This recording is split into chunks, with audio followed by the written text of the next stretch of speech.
नमस्कार, कहानी कमल में आपका स्वागत है। आइए आज सुनते हैं वरिष्ठ लेखिका निशी पाल सूरी जी की लिखी कहानी निर्णय। जब मुझे विभागाध्यक्ष के पद पर पदोन्नति का आदेश पत्र मिला तो विभाग में व्याप्त अनिश्चितता का माहौल समाप्त हो गया। जब से पूर्व विभागाध्यक्ष श्री रंजन शर्मा की तरक्की हुई और वे सारे दफ्तर के हेड हो गए, तभी से अटकलें लगाई जा रही थी कि उस रिक्त स्थान को कौन भरेगा। जिन 4 लोगों के नाम शॉर्टलिस्ट हुए थे उनमें मैं भी थी। अपनी योग्यता, कार्यकुशलता तथा स्वभाव के कारण मैं भी आशा लगाए बैठी थी, पर जब सचमुच आदेश पत्र मुझे मिला तो सब अटकलों पर विराम लग गया। सब सहकर्मियों ने खुले दिल से इस निर्णय को स्वीकार किया और मुझ पर बधाइयों की बौछार होने लगी। किसी के भी व्यवहार से ईर्ष्या अथवा असंतोष का आभास नहीं हुआ। 2 दिन तक तो दफ्तर और घर में उत्सव का सा माहौल रहा। फिर आया रविवार और सोमवार को मुझे अपना नया पद संभालना था। अम्मा बाबूजी का आशीर्वाद एवं निर्देश लेकर बच्चों की शुभकामनाओं और बधाइयों के कार्ड पर्स में रखकर कुछ उत्साह के साथ और कुछ डरे से मन के साथ मैं दफ्तर पहुंची। जिस केबिन में मे आई कम इन सर कहकर कुछ झिझकते हुए जाती थी, आज धड़ल्ले से उसमें जाते हुए कुछ नया ही एहसास था मन में। केबिन की सादा परंतु सुरुचिपूर्ण सज्जा, मेज पर फूलों का छोटा सा गुलदस्ता, इंटरकॉम, टेलीफोन आदि देखकर मैं तो झूम झूम उठी। इससे पहले कि मैं उस वातावरण की अभ्यस्त हो पाती और यह निश्चय करती कि दिन कैसे और कहाँ से आरंभ करूं, इंटरकॉम बज उठा। मिस्टर शर्मा थे। हेलो आशा जी, आप पहुंच गईं?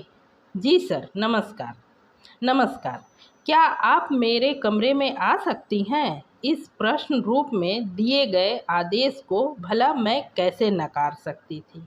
जी सर, मैं आ रही हूँ। मैंने पर्स उठाया और उनके कमरे में जा पहुँची। आइए आशा जी, नई सीट पर आपका स्वागत है। कैसे लग रहा है?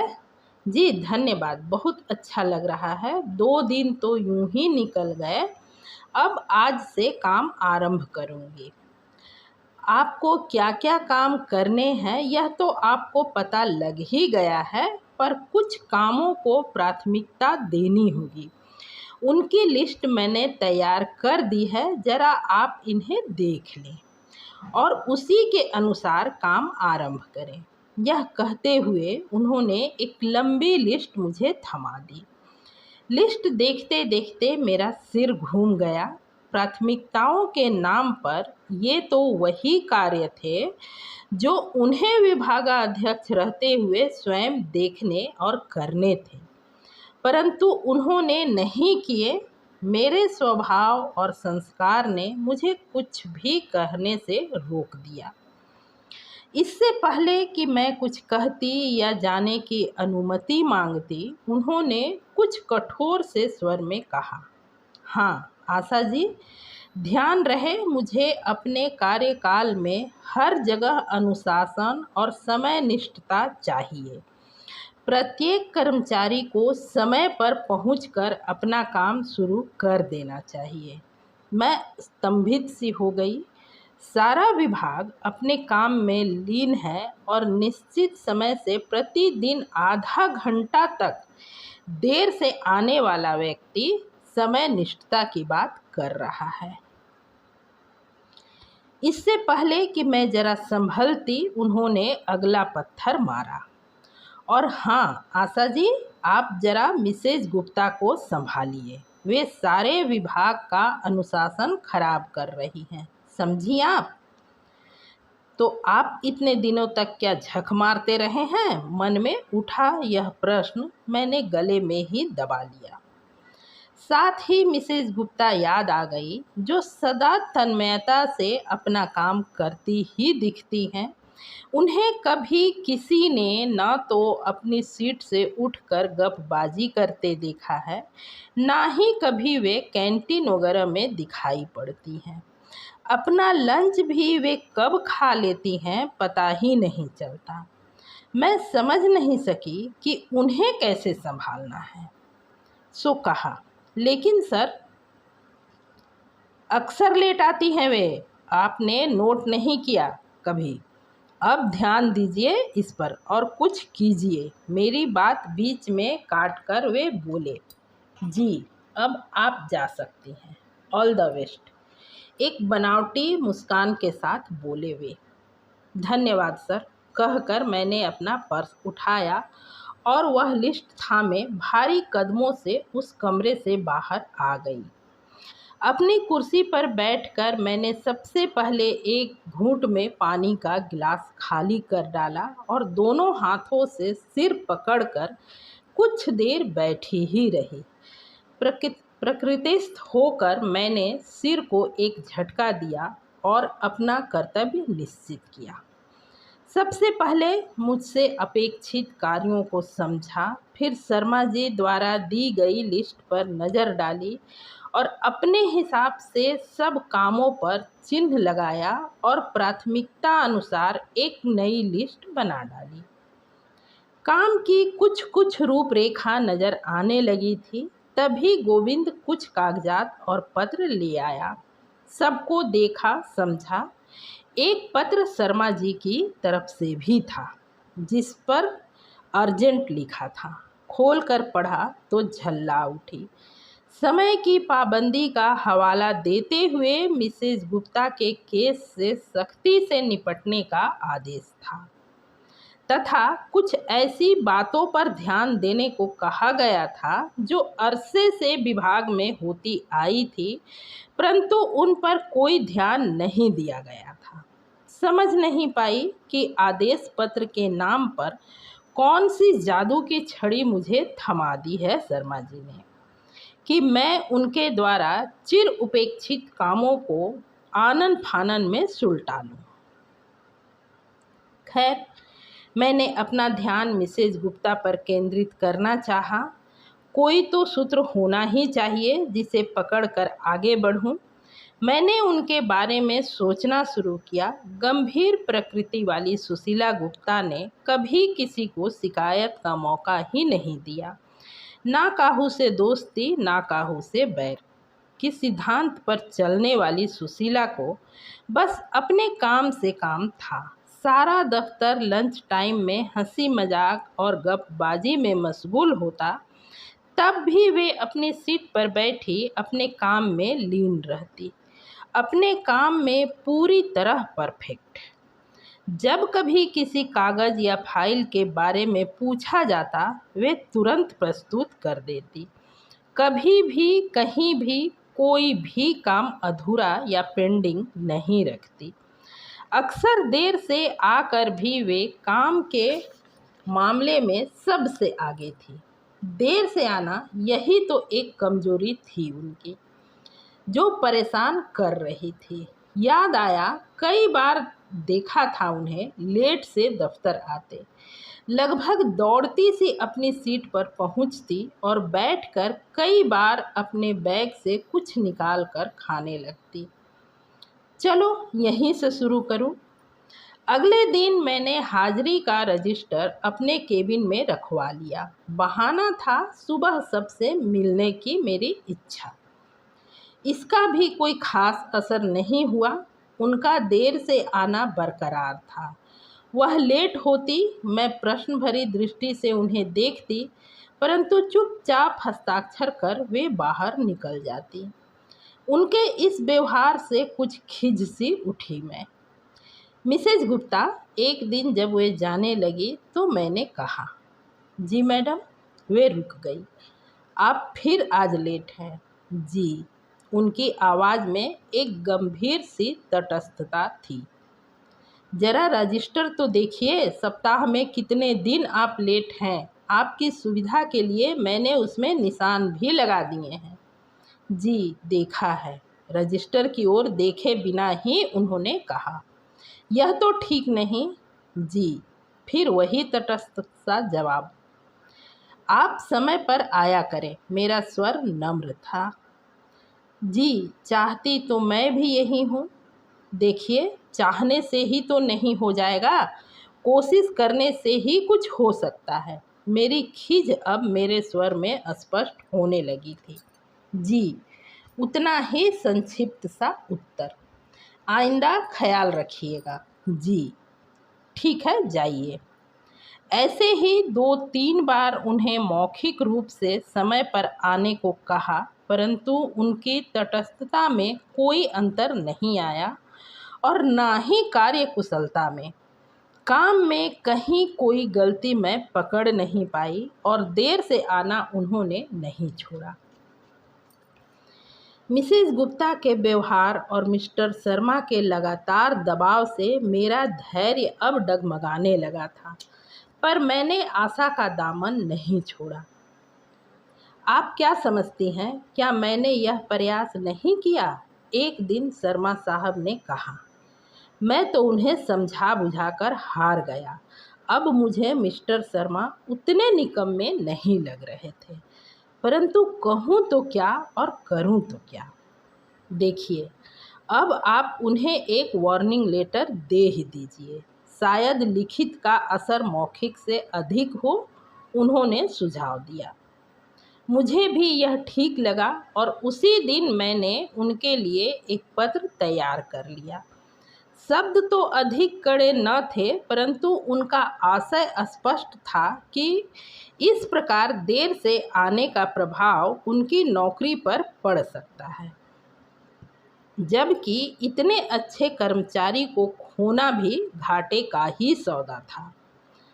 बात शुरू करने के लिए मुझे अधिक प्रतीक्षा नहीं करनी पड़ी। अगले ही दिन जब वे फिर लेट आईं, तो मैंने कहा, आज फिर?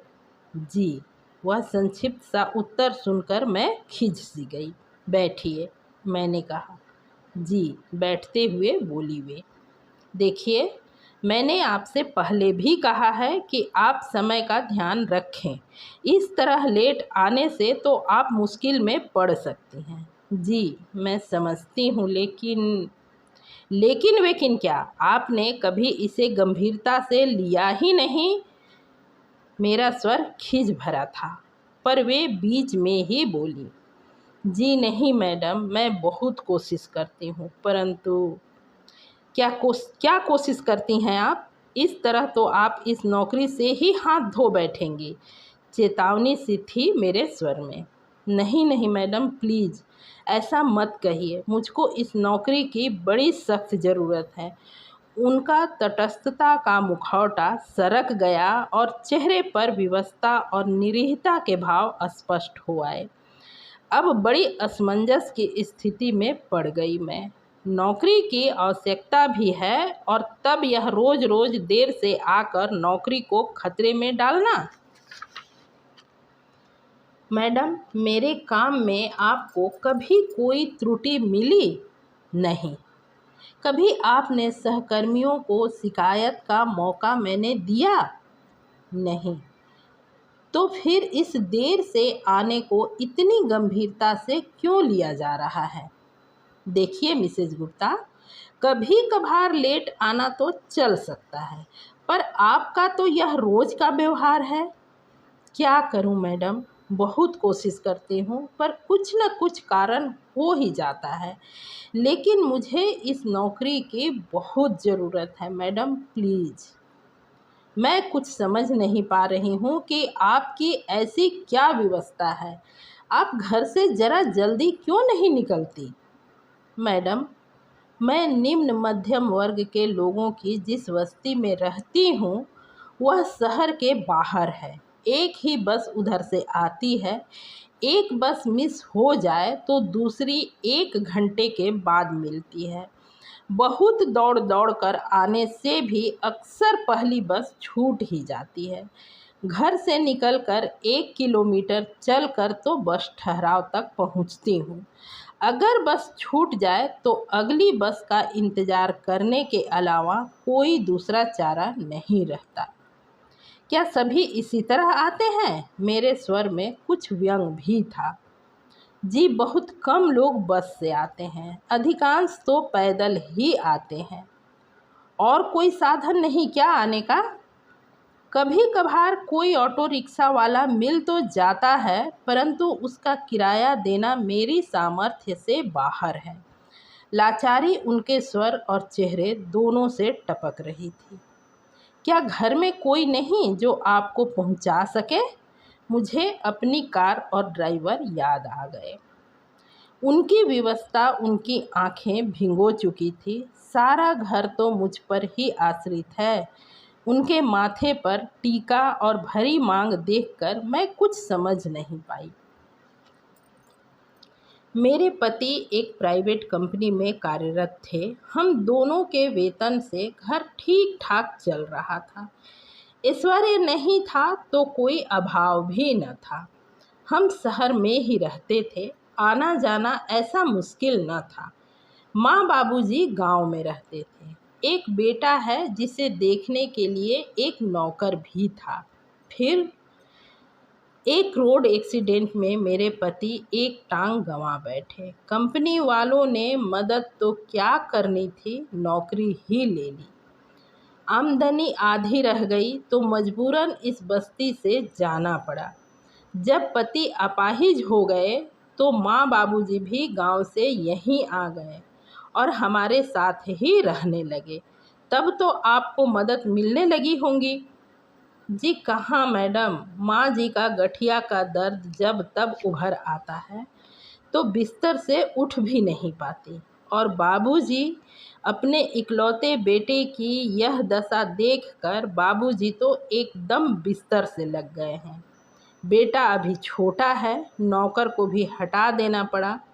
सुबह 4 बजे उठकर जो फिरके की तरह नाचना शुरू करती हूँ तो आधी रात गए आराम मिलता है। घर का सारा काम, बर्तन, झाड़ू, कपड़े धोने से लेकर खाना पकाना, सब की दिन भर की ज़रूरत की चीज़ें, भोजन, पानी, दवा वगैरह सबके बिस्तर के पास रख कर आती हूँ। बैसाखी के सहारे थोड़ा बहुत चलकर पति दिन को बच्चे को देख लेते हैं और माँ बाबूजी की भी मदद कर देते हैं। आप उनका इलाज क्यों नहीं कराती?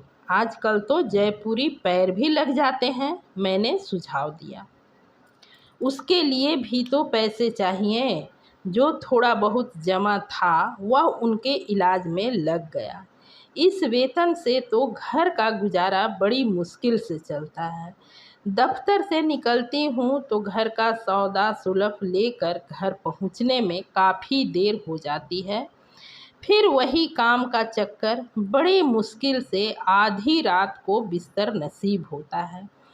जब सब काम ठीक ठाक चलता है तो समय पर आ जाती हूँ, पर अक्सर घर से निकलने के समय कभी माँ जी घुटनों पर तेल लगाने को बुला लेती हैं, कभी बाबूजी गर्म पानी मांग बैठते हैं, या पति का कोई काम आ जाता है तो दौड़ दौड़ कर आने पर भी बस छूट ही जाती है। इतना कहते कहते उनके सब्र का बांध टूट गया और आंसू अनायास ही बह निकले। छुट्टी के दिन आसपास के लोगों के कुछ कपड़े सी लेती हूँ। कुछ रुपए जमा कर लिए हैं उससे, कुछ और कोशिश कर रही हूँ। जब हो जाएंगे तो पति के लिए जयपुर की टांग के बारे में सोचूंगी। तब शायद स्थिति कुछ सुधर जाए। तब तक तो यही नौकरी खोने की बात मैं सोच भी नहीं सकती। आप ही मुझे बताइए मैं क्या करूं? उनकी कहानी सुनते सुनते मैं अपने बारे में सोचने लगी थी। पति का सफल व्यापार, हर तरह की सुविधा का सामान, नौकर चाकर, ऐशो आराम। मैं किस प्रकार उसे बताऊं और क्या बताऊं कि उसकी समस्या कुछ हद तक कैसे हल हो। मैं तो स्वयं इस दुविधा में थी कि शर्मा साहब के दबाव में आकर लिखा हुआ वार्निंग लेटर उन्हें देने का साहस कहाँ से लाऊं। पर मेरी भी तो नौकरी का सवाल था। क्या यह सवाल सचमुच इतना महत्वपूर्ण था? मैं दिन भर मिसेज गुप्ता के बारे में ही सोचती रही और बार बार यही विचार आता कि किस प्रकार उनकी सहायता करूं। कोई राह नहीं सूझ रही थी। शाम को घर जाकर भी अनमनी सी रही। सोफे पर पैर फैलाकर बैठते ही नौकर को पानी और फिर चाय लाने का आदेश दिया तो काम में जुटी मिसेज गुप्ता की याद बरबस आ गई और मन उदास हो गया। देर रात तक यही ऊहापोह की स्थिति बनी रही। तब अचानक मैंने एक निर्णय लिया। मेरी नौकरी तो एक शौक है और उनकी नौकरी आवश्यकता। इसलिए मैंने निश्चय किया कि मैं कल सुबह ही मिस्टर शर्मा के सामने मिसेज गुप्ता का केस रखूंगी और भरसक प्रयास करूंगी उनकी नौकरी बचाने का। ज़रूरत पड़ने पर और ऊपर तक जाऊंगी। इसके लिए चाहे मुझे अपनी नौकरी ही क्यों ना गंवानी पड़े। यह निश्चय कर मैंने पर्स में से निकाल कर वह वार्निंग लेटर टुकड़े टुकड़े कर फर्श पर फेंक दिए और कुछ हल्के मन के साथ सोने का उपक्रम करने लगी। समाप्त। कहानी पसंद आई हो तो लाइक करें, चैनल को ज़रूर सब्सक्राइब करें। पूरी कहानी सुनने के लिए हार्दिक धन्यवाद।